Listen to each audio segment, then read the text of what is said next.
The Kraft Foods Company brings you The Adventures of the Falcon, starring Les Damon. Hello? Yes, this is the Falcon speaking. Oh, Lois. I'm glad you called. You'll have to include me out tonight, Angel. I've sort of got a date with a blonde. What do I mean, sort of? Well, I'm not sure of her. You see, this gal likes to leave her man hanging.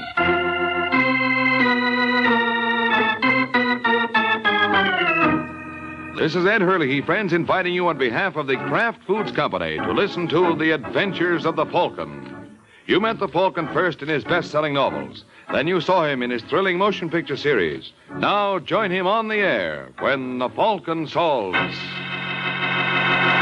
the case of the double exposure.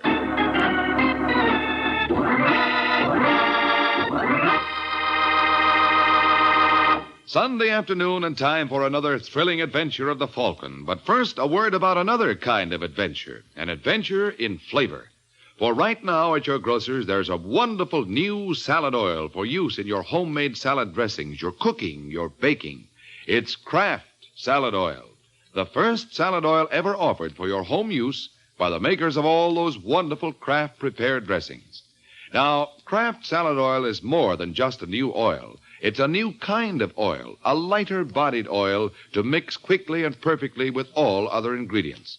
That's because it's not just refined. It's superfined by a special process created by Kraft. Yes, superfined to put new magic into the salad dressings you make yourself, into those wonderful chiffon cakes you pride yourself on, into every home recipe that calls for liquid shortening. Don't wait to get acquainted with Kraft Salad Oil. Look for the bottle with the beautiful label tomorrow at your grocer's. Get Kraft Salad Oil.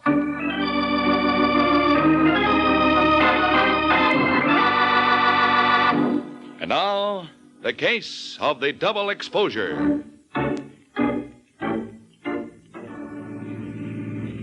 It is early Sunday evening in New York, and a black chauffeur-driven sedan tears along one of the more deserted roads of the Bronx. In the back seat, a gentleman relaxes. His name is James Arcaro. Mr. Arcaro is a man who knows his way around, but at the moment he has begun to have his doubts. Say, Ralph, wasn't that Marshallou Parkway? I guess it was, Mr. Arcaro. Well, what are we doing here? I told you I wanted to go to Eileen Chambers' place. I must have misunderstood you. Wait a minute. You're not Ralph? No. Where is he? Let's just say he was indisposed, so he sent me in his place. Stop the car. Anything you say, Mr. Arcaro. What do you think you're doing? I'm going to open the door for you. What for? I'm not getting out. I got $500 and a gun that says you're wrong. What's the idea? You know. You're just trying to make conversation. All right, Arcaro, out of the car. Okay. Tell me something, pal. Sure, but stay where you are and keep your hands at your side. Can I smoke? Yeah, but never mind reaching in your coat pocket. You can have one of mine. Here. You spare a light? Why not? Happy now? Yeah. I just wanted to get a look at you. I don't think it's going to do you much good, Mr. Arcaro. You never can tell. Your name's Ford, ain't it? Well, I'm flattered. I didn't think a big shot like you would know a peasant like me. Who you working for? None of your business. You're one of Marvin Draper's boys, aren't you? Who? Marvin Draper. Come on, Ford, admit it. What do you got to lose? You all through with that cigarette? Were you the boy who took care of my partner, too? I don't know what you're talking about. Eddie Hutton. They tell me 6 months ago he took a dive in the Hudson River, forgot to come up. Now, how could that happen? Maybe because he was wearing a cement bathing suit. I wouldn't know, Mr. Arcaro. That's out of my line. Now, let's get this over with. Okay, Ford. But I'd like to ask you one other favor. What? Well, maybe you hear I'm kind of proud of this face. I wouldn't like you to mess it up. How about giving it to me in the back of the head, huh? Oh, that's a reasonable request. I don't see why I can't accommodate you. Turn around. You ready?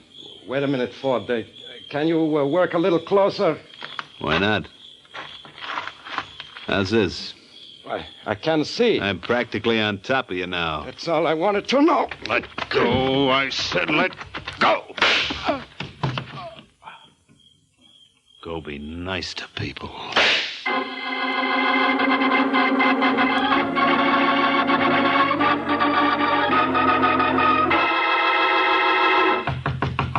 Who's there? Open up, Ford. It's the police. Oh, sure. Just a second. Well, if it ain't Sergeant Corbett. Darned if it ain't. It's on your mind, Sergeant. Where were you at 9 o'clock tonight? Right here. Now, that's interesting. Why do you suppose Jimmy Arcaro told us you were with him? What? You're pretty careless, fella. Next time you leave a man for dead, you better take a saliva test. What are you talking about? He was found by a prowl car 20 minutes after you left. You're lying. I pumped... Go on, Ford. What were you going to say? You pumped 2 slugs in him? Sure. But he didn't die instantly. He was obliging enough to stick around for that prowl car and give him your name before he kicked off. Who are you trying to kid? Don't believe me, huh? And how would I know that Arcaro put up a battle before you killed him? You're crazy. And you're careless. You should wear overalls when you're working. What's that spot doing on your pants? Huh? Where? Right near the cuff. Don't tell me it's lipstick. Come on, get wise to yourself, Ford. You're through. Your only chance is to play ball with us. No. I'm telling you, yes. Did Marv Draper put you up to this? Come on, Ford. Don't be a patsy. Why should Draper get away while you burn? Draper had nothing to do with it. Then who hired you? I don't know. You don't know? So help me, Sergeant. It's the truth. When I got home last night, there was an envelope under my door with 5 bills in it and a note. What kind of a note? Said if I knocked off Arcaro, it'd be another 500 a night. Was there? No. Where's the original note? I tore it up. You're lying. Why should I? Listen, you punk. I want the truth. Who hired you to kill Jimmy Arcaro? I tell you, I don't know. Well, until I find out, I'm going to make it so hot for you that when you sit in that seat at Sing Sing, you'll think you're squatting on an icebox. Now, let's go.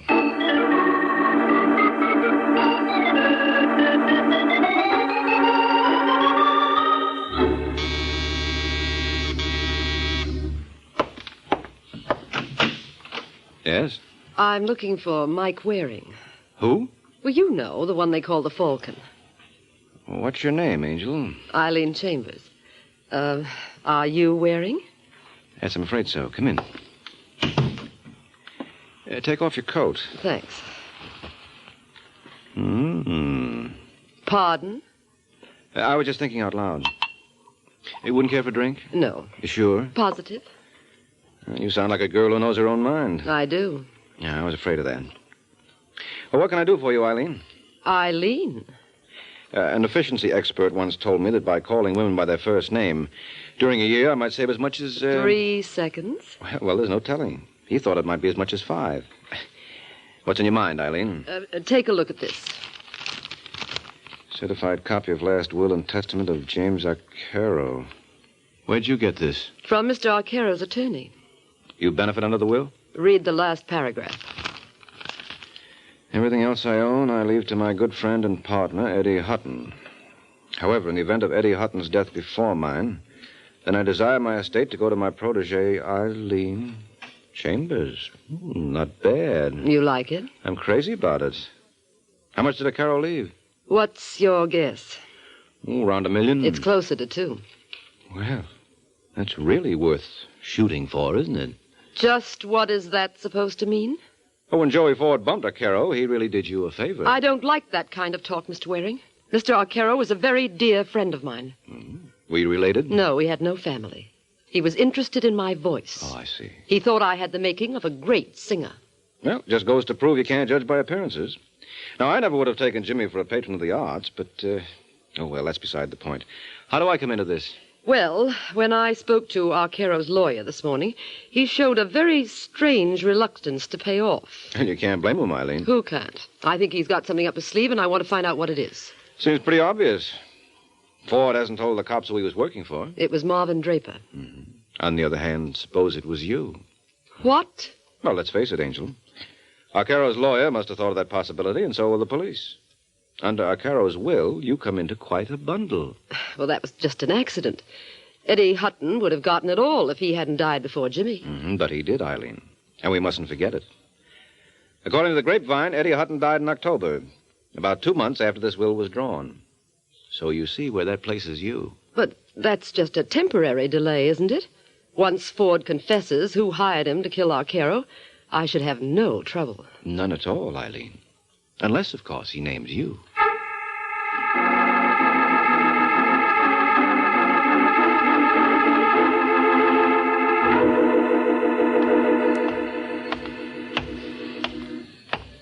Hey, mister. Mister? Who, me? Yeah.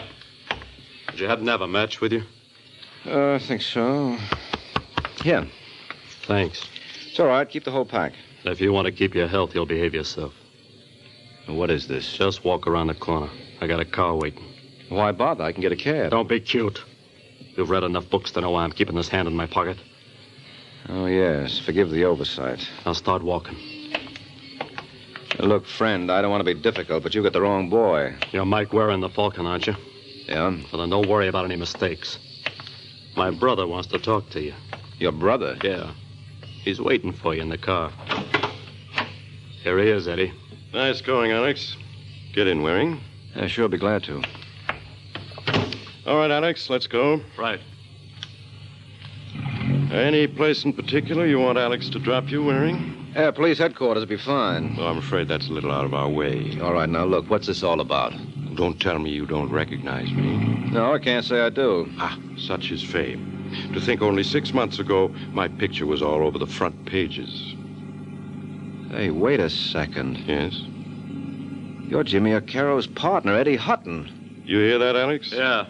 Give the man a cigar. But I thought... I was at the bottom of the Hudson River. You can't believe anything you read these days, can you? I heard Marvin Draper took care of you. Well, he was thinking of it, so I thought I'd better disappear. What made you come back? I got a wire from Alex this morning telling me that Arcaro was dead, and you were working for Eileen Chambers. My, how news travels. If you got a fee out of her, you ought to return it. Why? Because you can't earn it. Under the terms of Jimmy's will, all his money goes to me. Miss Chambers won't get a dime now. So, she'd better start saving her money.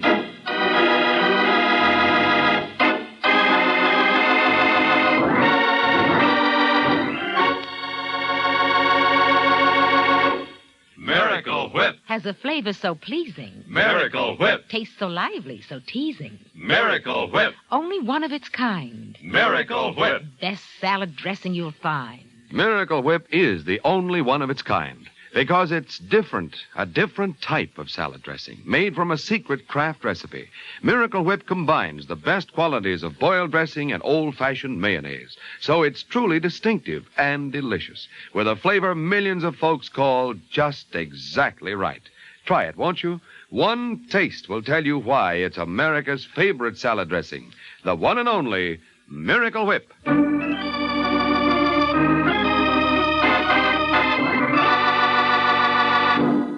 And now, back to the adventures of the Falcon. An hour has passed since Mike had his little interview with Eddie and Alex Hutton. And now, as we find him, he is relaying the information to his client. 4, 1, 7, 7.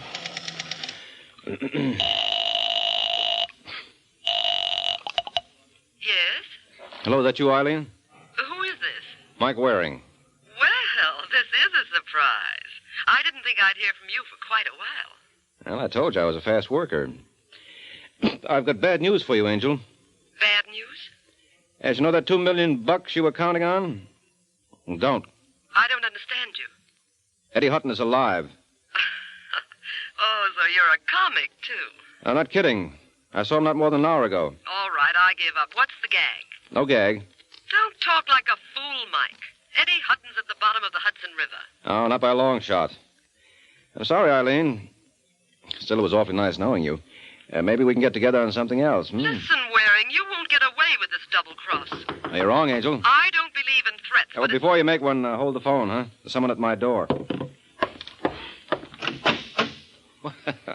Speak of the devil. I want to talk to you, Waring. There's no point in playing a repeat engagement, Hutton. I've already convinced you're alive. I was just telling Eileen.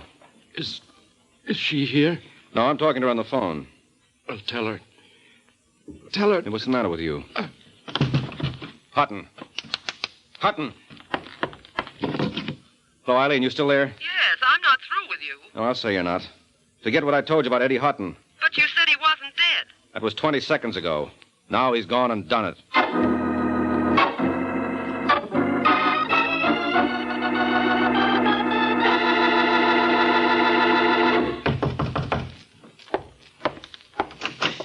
Yeah? Marvin Draper? That's right. Who are you? Mike Waring. Well, come in. Thank you. This is a pleasure, Mr. Warren. I've heard a great deal about you. I've heard a lot about you, Draper. Well, believe me, sir, I've done nothing to deserve it. You're just a little boy from down south, came up to see the big city, huh? You're mocking me, Mr. Warren. You don't like that? No. So, if that's all you came here for... Not quite. I thought we could talk a little business. I'm a private detective. Well, then you're wasting your time. I don't need one. You never know. Now, don't tell me that fellow who killed our Cairo confessed he was hired by me. No, but remember a man named Eddie Hutton? Vaguely. Well, I wouldn't be surprised if the police want to talk to you about his murder. Well, they're a little late, aren't they? Yeah, well, they couldn't help themselves. His body just turned up an hour ago. Where? At my place. That's very amusing. I don't think so. You mean you can't see the comic possibilities in a man returning from the bottom of the Hudson? He wasn't at the bottom. He was in hiding. Oh, well, then the police did me a great injustice when they queried me about his disappearance. You think I ought to sue them for the embarrassment they caused me? No, I'd wait, Draper, because they're bound to cause you a lot more. They couldn't prosecute you then because they had no corpus delicti. What do you think they'll say when I tell them there's one in my apartment? Well, I'm not a gambling man, sir. But I wouldn't mind risking a few bob wagering I know what they'll tell you. Yeah, what? That you're crazy, Mr. Waring. Now, you just see if they don't.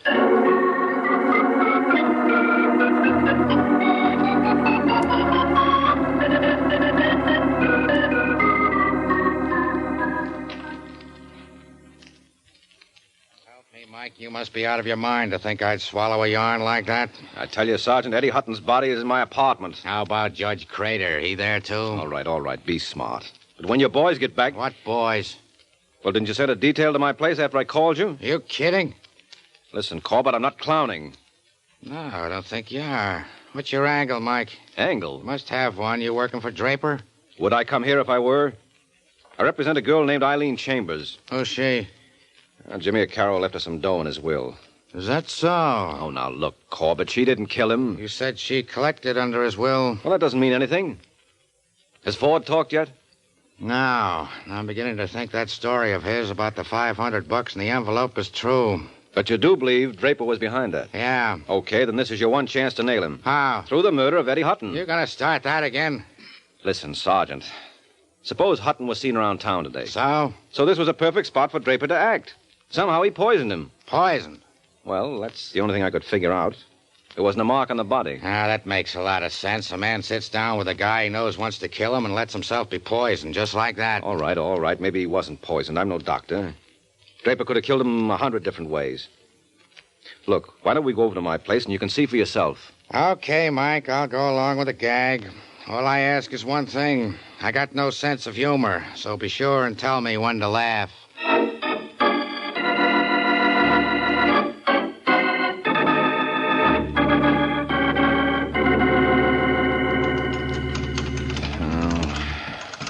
What's the matter, Mike? Having trouble? No, I got it now. Wait till I turn on the lights, huh? Where's Hutton? You blind? He's right there, but... Hey, he's gone. Is this where I start to giggle? I give you my word, Sergeant. He was right on the floor there. Very funny. I haven't laughed so hard. Oh, don't be a sap. You think I'd bring you up here on a wild goose chase? No, that's what bothers me. What do you mean? You're not the kind of a boy who goes in for practical jokes. You must have had a reason for this, and when I find out what it is... Wait a minute. What for? Did you bring that copy of Eddie Hutton's fingerprints with you? Yeah. Well, when Hutton keeled over, his hand hit the top of my desk. So what? So he wasn't wearing gloves at the time. Where's your fingerprint kit? Get me a glass of water. You need water to run the test? No, I'm thirsty. Oh, you... Well, hurry it up, will you?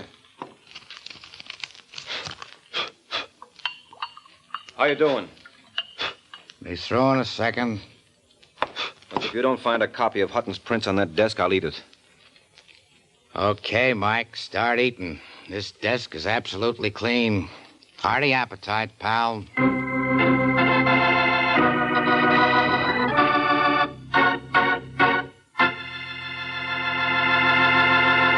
This is Ed Hurley again, friends. I do want to tell you something I'm sure you mothers especially will want to know. It's how to get the finest cheese food you can buy for your family. It's simple, really. Just be sure you buy Velveeta, Kraft's delicious pasteurized processed cheese food. Velveeta tastes good, and it's so good for you, too. For Velveeta is rich in important food values from milk, and it's as digestible as milk itself. So it's perfect anytime for snacks, sandwiches, and grand hot dishes. Try it, won't you, Mother? Make Velveeta your handy helper. Just be sure you get genuine Velveeta, the pasteurized processed cheese food of top quality, made by Kraft.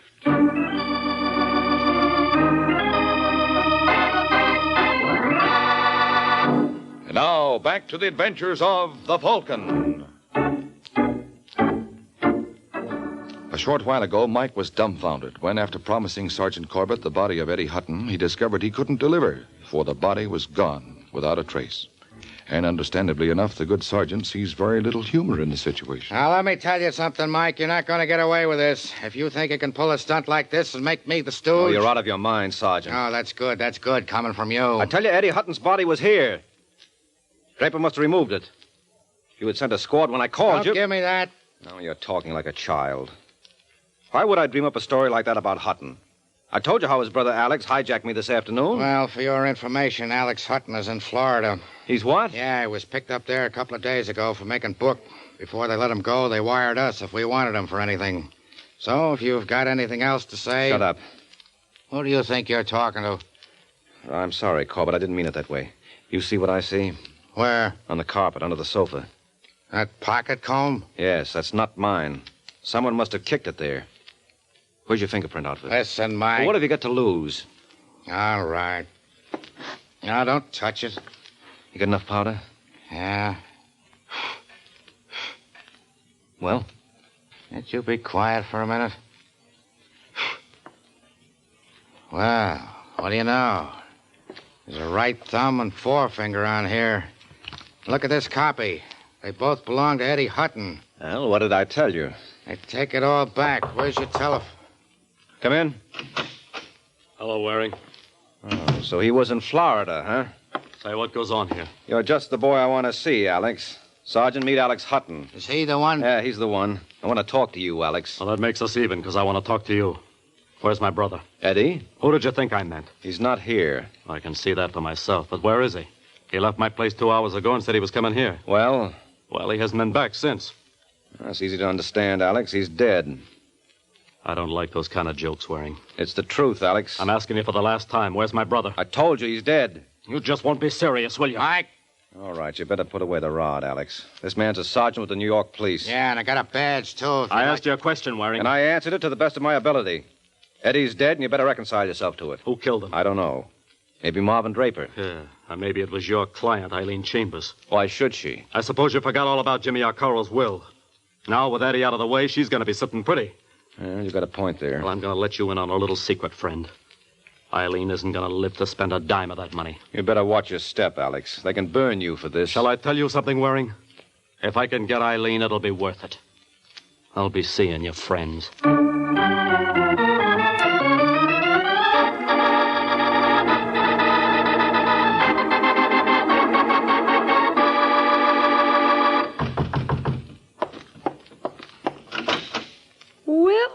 Well, if it isn't Alex Hutton. You surprised, Eileen? Not particularly. Come in. Now, let me have your coat. No thanks, baby. I don't think I'll be staying very long. That's where you're wrong, Alex. What's the idea of the gun? I'm just beating you to the draw. Are you crazy? Well, wasn't that what you came here for? Of course not. Well, then why do you suppose Mike Waring made up the story? Mike Waring? That's right. You talked to him? Uh-huh. How? For a smart boy, Alex, you made an awful boner. Didn't you ever hear of the telephone? Great invention. He didn't call you. Oh, yes, he did. He should be here any minute. Oh, there, that's probably him now. Come in. Hi, Eileen. Hello, Mike. Who is your friend? Huh? Oh, that's right. You haven't met, have you? Eileen, this is Sergeant Corbett. Glad to know you, Miss Chambers. Thanks. Isn't she a great gal, Sergeant? Look how she's in command of the situation. Just like the Marines in Korea. Aren't you proud of me? Oh, Angel, what a question. You're all in this together. You better be careful with those accusations, Alex. Let me have the cannon, Eileen. What for? Well, that's an awfully big gun for a little girl like you to carry. Oh, I don't mind. Don't think I'm swallowing this routine, because I'm not. You're all partners. Where's our motive? $2 million that Jimmy Arcaro left my brother. Sure. You hired Ford to kill Jimmy, and then one of you poisoned Eddie. You're wrong, Alex. Yeah, well, then where is he? Where he's been for the past 6 months, at the bottom of the Hudson. What are you babbling about? That guy who died over at my place was a plant you dug up for the occasion. Are you nuts, Mike? Next you'll be saying he hired Ford to kill Jimmy Arcaro, too. Why, Sergeant, how did you guess? You took the words right out of my mouth.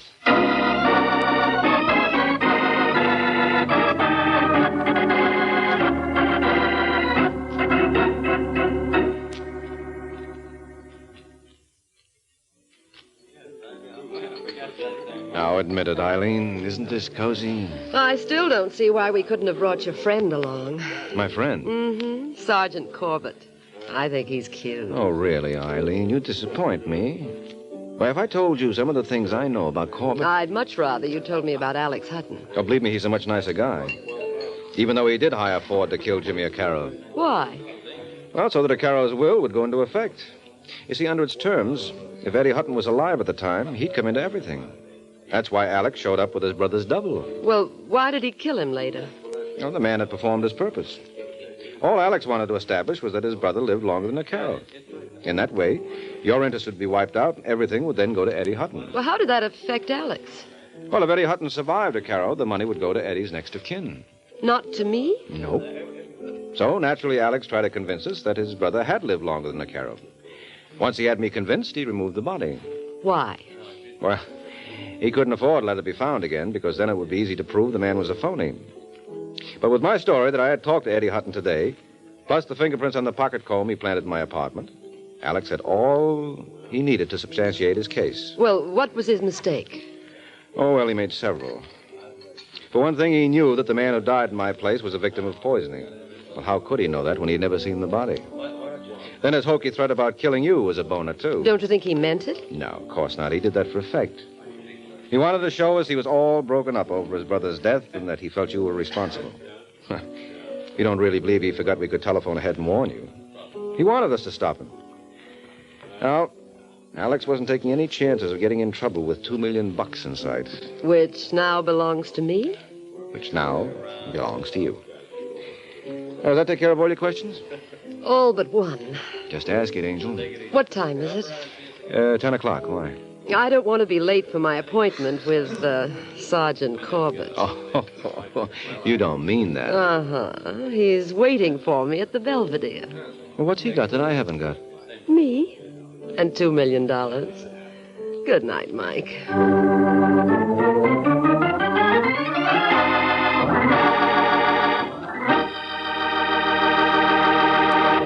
Friends, America's defense program has placed on the Red Cross one of the greatest responsibilities it has ever had to assume. Now, in addition to day-to-day aid to the sick and injured, the Red Cross must extend its services to the men of our growing armed forces in camps and hospitals, at home and overseas. Now, too, the Red Cross must recruit, train, and equip millions of home defense volunteers in first aid and home nursing. And the Red Cross system of blood banks must be expanded to meet greater civilian and military needs. That's why Red Cross needs your help. By giving as generously as you can to the Red Cross, you are helping to mobilize for the defense of your family, your community, your country. This is NBC, the national broadcasting company.